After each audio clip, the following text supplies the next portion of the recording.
s Kitkom v svet pravljic.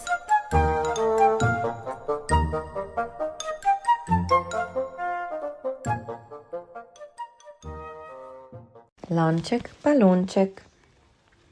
Živela je siromašna ženica, ki ni imela prav ničesar, kar bi vrgla v lonec. Pretaknila je vse predale in predalčke in pogledala vse omare. Slednjič je staknila ščepec moke. Stresla jo je v lonček in si skuhala močnik. Ko je močnik pojedla, je lonček skrbno pomila. Nato ga je postavila na okensko polico in rekla: Lonček, balonček, zdaj bom pa od lakote umrla, če mi kdo ne bo pomagal. Nato je sedla v naslanjač in zaspala. Na lonček pa je posvetilo sonce izza gore in ga posušilo.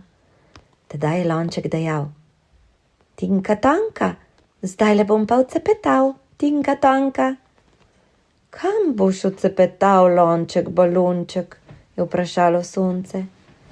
Odcepetal bom na trg in prinesel hrane ubogi ženički. Lonček je skočil z okenske police in odcepetal na trg. Tam je tekel med stojnicami. Tedaj je prišel kmet s polno vrečo fižola in ni vedel, kam bi z njim. Zagledal je lonček in zaklical: Hej, lonček, balonček, ravno prav si prišel, zelo te potrebujem. Natresel je v lonček fižola do roba. Komaj je lonček začutil, da je poln, je zaklical: Tinka tanka, zdaj bom pa odcepetal, tinka tanka.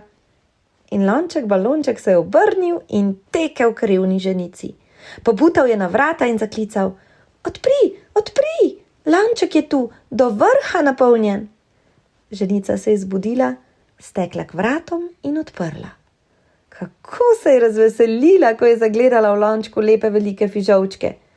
Skuhala si je fižolovo juho, jo pojedla, nato pa skrbno pomila lonček in ga postavila na okensko polico. Mislila si je: Če se je posrečilo prvič, se bo mogoče še drugič. Nato je zaspala.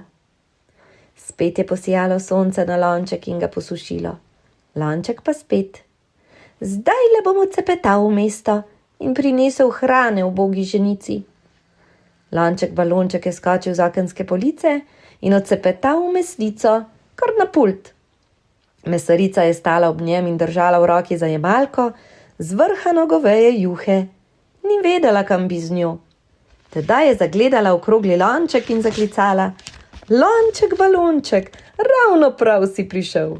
Zlila je juho v lonček, ki je skočil s pulta in stekel nazaj k ženici. Pobutal je na vrata in zaklical: Odpri, odpri, lonček je tu, do vrha napolnjen. Kako se je ženica razveselila. Odprla je vrata, dvignila lonček in popila toplo juho. Nato je lonček skrbno pomila in ga postavila na okensko polico. Posijalo je ljubo sonce in lonček posušilo. Tedaj je lonček dejal: Tinka tanka, zdaj bom odcepetal, tinka tanka. Kam boš odcepetal, lonček, balonček? Je vprašalo sonce. Odcepetal bom k bogatemu možu in bom prinesel denarja ubogi ženički. Lonček je odcepetal in prišel naravnost k bogatemu možu, ki je sedel pri mizi in prešteval zlatnike. Toliko jih je imel, da ni vedel, kam bi z njimi. Tedaj je zagledal lonček in zaklical: Ravno prav si prišel, lonček, balonček. In nasul je zlatnikov v lonček prav do roba. Komaj je bil lonček zvrhan, je stekel k ženički in še mar mu ni bilo, da je bogatin kričal, naj se vrne. Pobutal je na vrata in ženička je urno pritekla. Ko je zagledala rumene cekine, ji še na misel ni prišlo, da bi lonček pomila.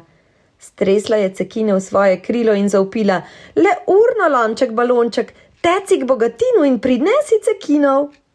Tedaj se je lonček razjezil. Ni ga pomila in ni ga postavila na okensko polico, da bi ga ljubo sonce posušilo. Stekel je na trg in se postavil pod kravo. Tu je ostal tako dolgo, dokler krava ni dvignila repa in nekaj spustila v lonček. Bilo je mehko, okroglo in prav nič lepo ni dišalo. Stekel je domov, kjer ga je že čakala ženica.